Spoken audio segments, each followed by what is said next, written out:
Estás conmigo desde antes de verme nacer. Tu palabra me hizo saber de las cosas tan hermosas que creaste para mí. Buenas tardes, estimados hermanos y amigos. Un cordial saludo desde el templo de la iglesia de Pocorambilla a cada uno de ustedes que se encuentran en sus hogares, y decirles pues que tanto el quien les habla como ustedes, en una época que nos ha tocado vivir, una circunstancia donde podemos en alguna manera decir por qué o qué es lo que estamos haciendo hoy en casa. No podemos congregarnos, no podemos hacer ninguna actividad como congregación. Y bueno, lo que quiero decirles es que en alguna manera estamos sirviendo al Señor. ¿Por qué? ¿Por qué razón? Una razón fundamental.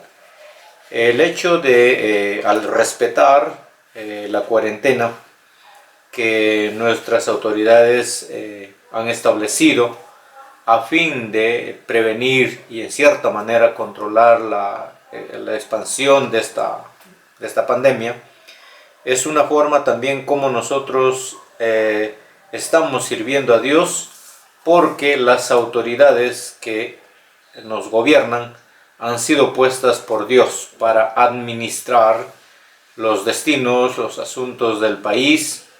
Y bueno, y en eso es que al estar nosotros involucrados y implícitamente dentro de esta labor de nuestras autoridades, estamos sirviendo a Dios. Así que quisiera alentarles a que no se sientan menos que otras circunstancias en las que hemos estado viviendo anteriormente, en las cuales podemos reunirnos. No, estamos sirviendo al Señor, y espero que algunos lo estén haciendo de la mejor manera en estos tiempos, donde el Señor ha permitido, como el pastor a sus ovejas las encierra en su corral para que no salgan por alguna razón, de repente por prevenir de alguna enfermedad. Y entonces las ovejas están rumiando ahí bien sus alimentos que han ingerido, y creo que de una manera figurativa, lo digo por cierto, es que el Señor en estos tiempos nos ha metido en nuestro corral para que podamos dedicar tiempo a meditar, escudriñar las Escrituras, porque se nos está bombardeando con información de toda índole por las redes sociales y también por los diversos medios de comunicación. Y a muchos esto les está creando una inestabilidad emocional, porque está afectando con asuntos de la fe, y algunos están muy asustados. ¿Qué es lo que va a pasar? Es cierto, no tratamos de minimizar esta pandemia. Es una enfermedad letal, lo que estamos viendo. Obviamente a mucha gente está llevando a la eternidad, pero como hijos de Dios es que debemos mantener nuestra plena confianza en el Señor y nuestra estabilidad emocional y mental, ¿no? En el sentido de que estamos o debemos tomarnos todo este tiempo para meditar en la palabra del Señor con profundidad, reflexionar, alimentar nuestra alma, y también aprovechar para practicar esta palabra de Dios, compartiendo con aquellos que nosotros consideramos que todavía no conocen al Señor. Es nuestra oportunidad. En lo que vendrá después, nosotros no lo sabemos. Es más, no tenemos el control de esas cosas, pero Dios, que tiene el conocimiento de todas las cosas y tiene el poder y bajo su control a todas las cosas, Él sabe lo que nos tocará vivir después de esto. Lo cierto es que si Dios nos da un tiempo prolongado todavía para seguir viviendo, deberíamos ser muy prácticos de la palabra. Quizá hablar menos y procurar vivir no más, sino procurar vivir por lo menos un poco más de lo que conocemos de la palabra del Señor. Tampoco significa esto que debemos dejar de anunciar el Evangelio, sino que debemos poner el Evangelio en el lugar correspondiente, en el corazón de mucha gente que no conocen la palabra del Señor. Y en cuanto a nosotros, debemos fortalecer no solo nuestra fe, sino nuestra practicidad de la fe, es decir, las cuestiones prácticas de la fe, organizándonos mejor, involucrándonos mejor en la extensión del reino y participando consciente, razonable y responsablemente como miembros del cuerpo de Cristo. Ya no debe haber excusa para tibiezas, para indiferencias, o eres parte de la iglesia o sencillamente que no eres parte de la iglesia. Este tiempo nos sirva para eso y bueno, hacer lo que el Señor quiere que hagamos. En esta ocasión estamos continuando con la serie de reflexiones sobre la misión de la iglesia en el siglo XXI. Bueno, y estamos hablando de esto de la salud de la iglesia en el contexto sociocultural interno de la iglesia. Y ahora vamos entonces a ver de que la iglesia es portadora de misericordia. La iglesia como una entidad portadora de misericordia.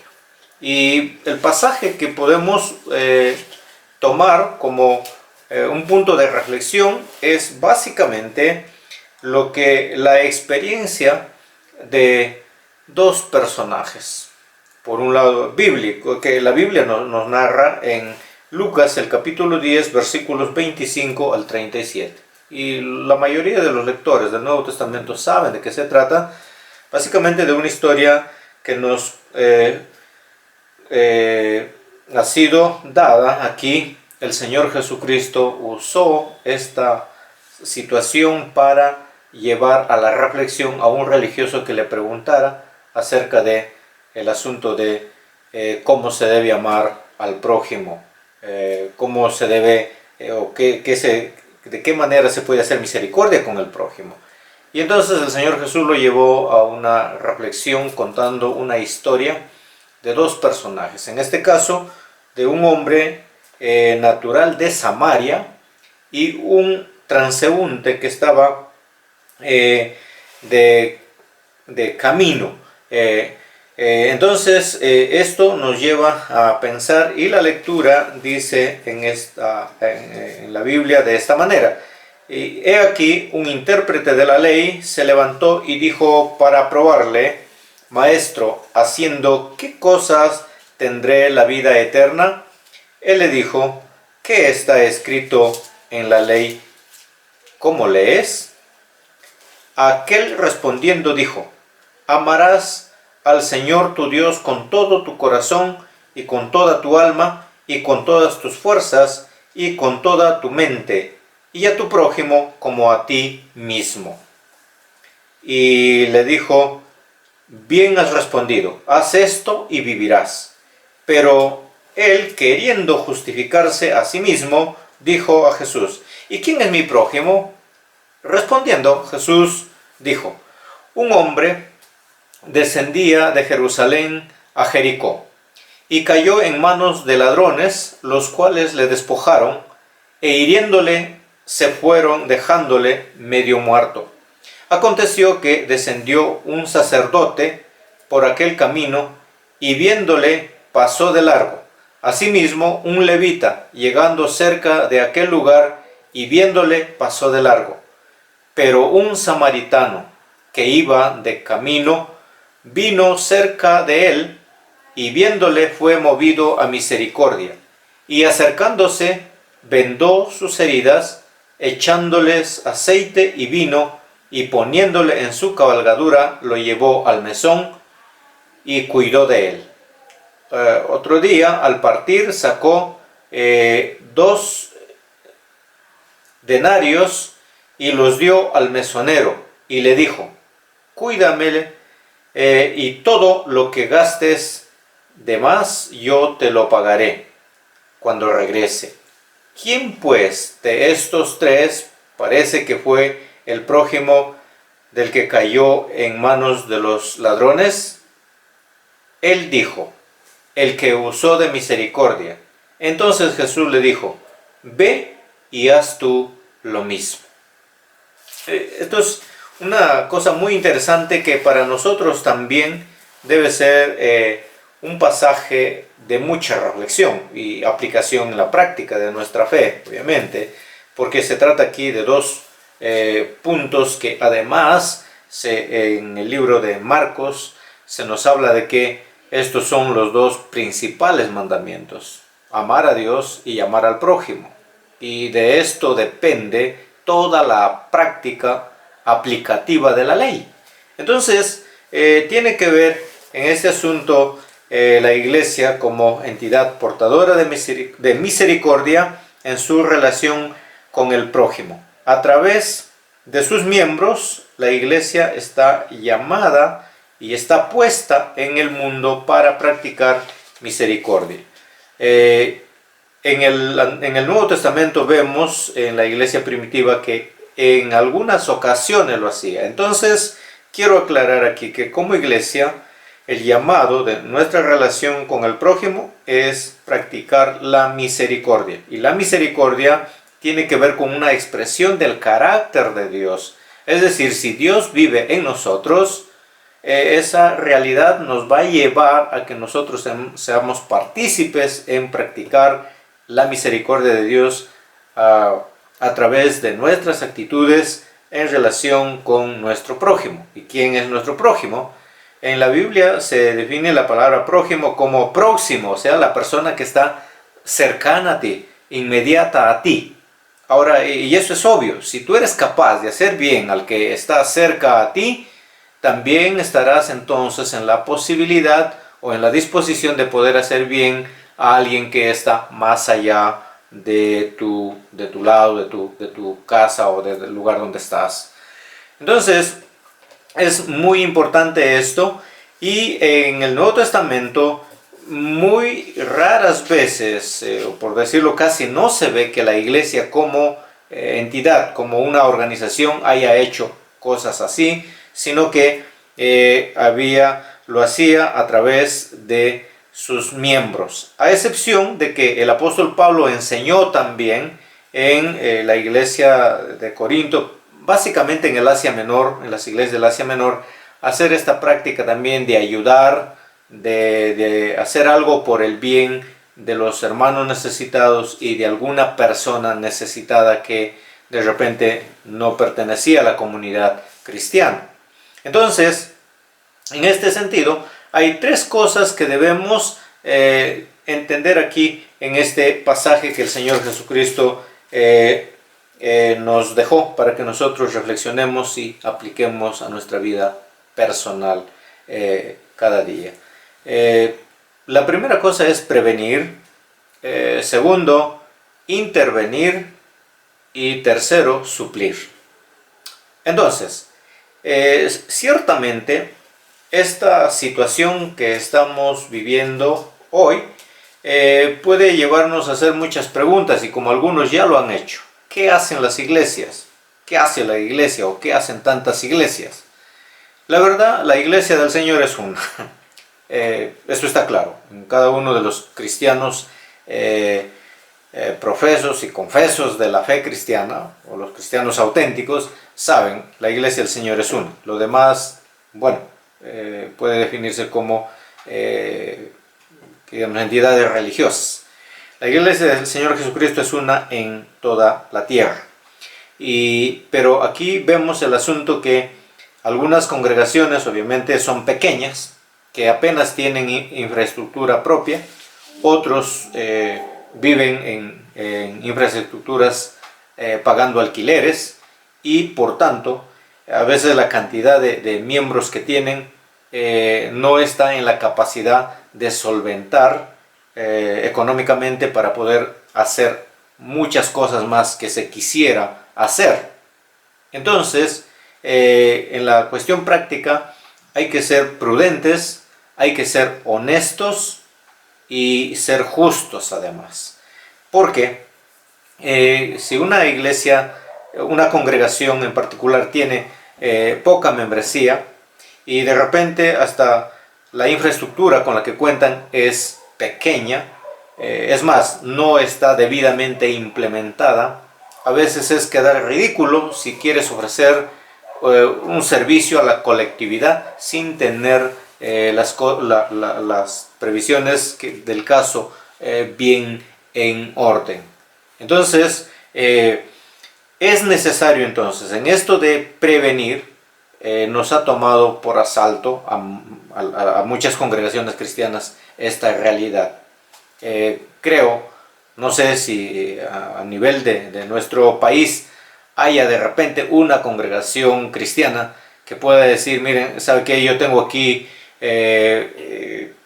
espacio, o en nuestras instalaciones contamos para poder atender o para poder apoyar o acoger a 20, 30 personas o 40 personas que estén infectadas con el COVID-19. Imagínense. Espero que haya algunas cuantas, o por lo menos una. Pero en nuestro contexto guanuqueño, por lo general yo no veo que pueda haber una congregación.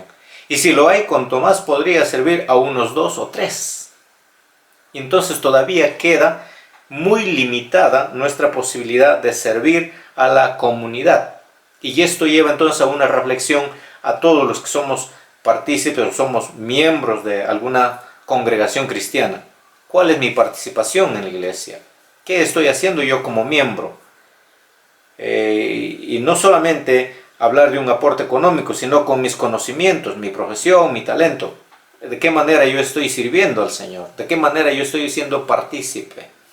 Es más, y si nosotros ahorita diríamos muy bien como iglesia, vamos a hacer tal o cual cosa para ofrecer los servicios, la pregunta es, ¿a quién de nuestros hermanos profesionales en asuntos de la salud está debidamente implementado? O si la iglesia está económicamente en la posibilidad de implementarlo a uno de los miembros de nuestra congregación para decir, hazte cargo de esto. No lo estamos. Pero esto no nos lleva a evadir una responsabilidad personal, que como individuos sí podemos hacerlo en alguna manera, tal vez no haciéndonos cargo de una persona, pero por lo menos contribuyendo en algo.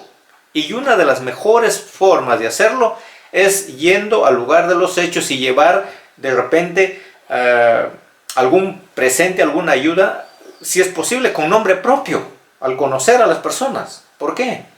Porque hay mucho, ahorita hay programas donde súmate tú también, pero a veces lo que uno da no llega al destino. Ya tenemos esas experiencias. Entonces también requiere de ¿qué? De inteligencia para poder hacer algo por el bien de nuestro prójimo. Y aquí vemos entonces el asunto de prevenir. ¿Quién de nosotros andamos prevenidos para alguna situación de emergencia? Por lo general, muy pocas personas nos prevenimos de algo para poder intervenir en una situación de emergencia o de urgencia que hay que hacer. Esto es un llamado de atención de parte del Señor. Entonces, primera cosa que debemos entender es prevenir. Y cuando digo de prevenir, seguramente hay muchos piadosos, entre comillas, que no andan ni listos para compartir por lo menos la palabra de Dios, que es lo básico, es lo elemental que debemos estar dispuestos a hacerlo en cualquier momento. Entonces, este es un llamado de atención. Prevenir, debemos estar listos. En cuanto a la predicación de la palabra, el apóstol Pablo instó a Timoteo que debemos hacerlo a tiempo y fuera de tiempo. Jesucristo el Señor dijo, vayan y prediquen el evangelio a toda criatura. En estos tiempos, cuando estamos todos enclaustrados en nuestras casas por la realidad que estamos viviendo hoy en día, y de esa manera estamos sirviendo también al Señor, entonces es necesario entonces tomar este asunto de reflexión y ver si Dios nos da la gracia de vivir un tiempo prolongado después que pase o que se pueda controlar esta pandemia. tenemos que aprender, creo, a hilar muy fino en cuanto a nuestra fe y cambiar nuestros paradigmas en nuestra concepción del cristianismo y sobre todo en la práctica. Ser más prácticos en lo que el Señor nos permita vivir. Así que eso es una de las cosas muy importantes, estar listos para compartir la palabra y listos también a ser desprendidos con algún bien material en el momento oportuno, cuando Dios nos ponga la circunstancia de servir. Y entonces hay que intervenir, y cuando intervenimos no hay que escatimar esfuerzos para hacerlo. Es muy importante en una situación así, por ejemplo, como cristiano que eres, o como pastor, el quien les habla. Imagínate, dicen, Señor o pastor, hay un paciente allí que está entre la vida y la muerte, por favor, vamos para que le hables de Dios. Ese es un desafío grande. Te pregunto, ¿tú lo harías? ¿Irías a orar por esta persona que está con el COVID-19? ¿Irías a orar inmediatamente, tan presto te digan? Allí es un llamado, ¿no? Y la misericordia nos lleva entonces a eso, a intervenir en una situación, poner las manos donde muchos no están dispuestos a ponerlas. Nos lleva a eso, ¿ya? Y no me refiero al contacto físico que tengamos que hacer con esa persona, porque dicho sea de paso está prohibido hoy en día, ¿no? Hacerlo, sino a intervenir en el momento. Y para esto necesitamos la gracia de Dios, necesitamos estar seguros de su presencia para poder intervenir en una situación así. Entonces, miren aquí, el Señor nos dice que el sacerdote pasó de largo, vio y se hizo ajeno a esta realidad. El levita también, que era un hombre religioso, y también pasó de largo, hizo caso omiso a lo que estaba viendo, pero vemos allí entonces a un hombre conocido como que era samaritano, que él al verlo fue movido a misericordia. Este hecho lo llevó a actuar oportuna, diligente y en definitiva no escatimó todo lo que significó servir por salvar una vida. Pueda que no sea únicamente por esta situación que estamos viviendo, pueden ser otras situaciones, pero debemos estar listos para intervenir en el momento oportuno cuando Dios nos llama a hacerlo, nos da la oportunidad.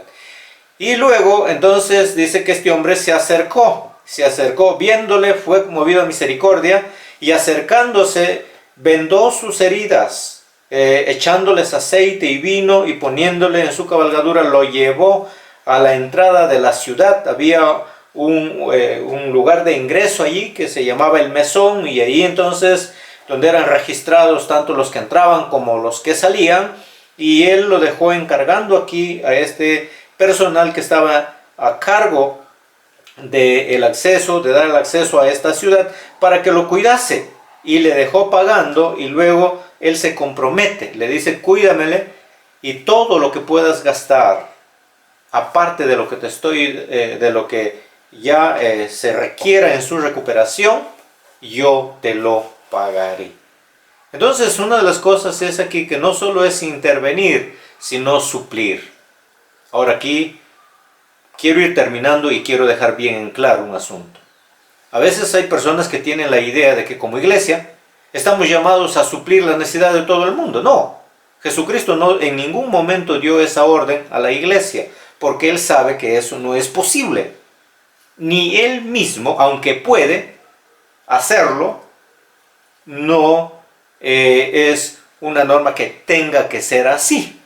Dios hace misericordia, Dios es misericordioso, hace misericordia a los que le claman misericordia, aún a los que no le claman, en su misericordia les concede provisiones y muchas cosas, pero Él no dio esa norma para la iglesia. Estamos llamados a hacer misericordia, a servir, a suplir algunas necesidades colectivas o a veces muy individuales, a veces preferenciales dentro del contexto de la comunidad de los cristianos, pero no para solucionar la pobreza del mundo ni solucionar el caos en el mundo. Definitivamente son cosas que han estado presentes, seguirán estando presentes y en algunas ocasiones quizá mucho más intensas, pero parte de nuestra misericordia también es clamar a Dios por nosotros y clamar a Dios por los prójimos, orar por nuestras autoridades como lo estamos haciendo en estos tiempos. Oramos por nuestras autoridades, por todas nuestras autoridades, sin excepción, si nos guste o no nos guste, eso no es interesante. Lo que es determinante para nosotros es cumplir con el rol que Dios nos ha dado de clamar misericordia y de interceder por nuestras autoridades y por todos nuestros compatriotas y por todas las personas que en el mundo entero están sufriendo de esta pandemia. Entonces, hermanos, eso quiero dejar bien en claro. Y sí, como cristianos debemos practicar la cultura del ahorro también para tener siempre algo que compartir con las personas. Y seguramente, si esto es una práctica de un desprendimiento fiel en cuanto a nuestra entrega al Señor, Dios suplirá lo que necesitemos y hará que siempre tengamos para compartir con aquellos que tienen necesidades. Que el Señor nos dé su gracia y tengamos en cuenta esto. Si Dios nos concede la oportunidad en su gracia de vivir muchos años más, de aquí en adelante tengamos en cuenta esto. Prevenir, intervenir y suplir. Son los retos que nos plantea este pasaje. El Señor lo dijo así, bien has respondido, haz tú esto y vivirás. Y termina diciendo, ve y haz tú lo mismo. Así que este pasaje es para mí y es para ti. Que Dios te bendiga y te ayude. Padre, te damos gracias en este momento que podemos reflexionar en tu palabra. Queremos que tú nos guíes y nos ayudes, nos des la fortaleza y las provisiones para poder compartir con aquellos que lo necesiten. Te pedimos por nuestras autoridades que tú los guardes bajo tu cuidado en todo esfuerzo por hacer el bien y que a nosotros también nos des tu gracia y la fortaleza de hacer bien a los que estén, Señor, en nuestras posibilidades de hacerlo. Te pedimos, Padre, que nos ayudes en el nombre de Jesucristo nuestro Señor. Amén.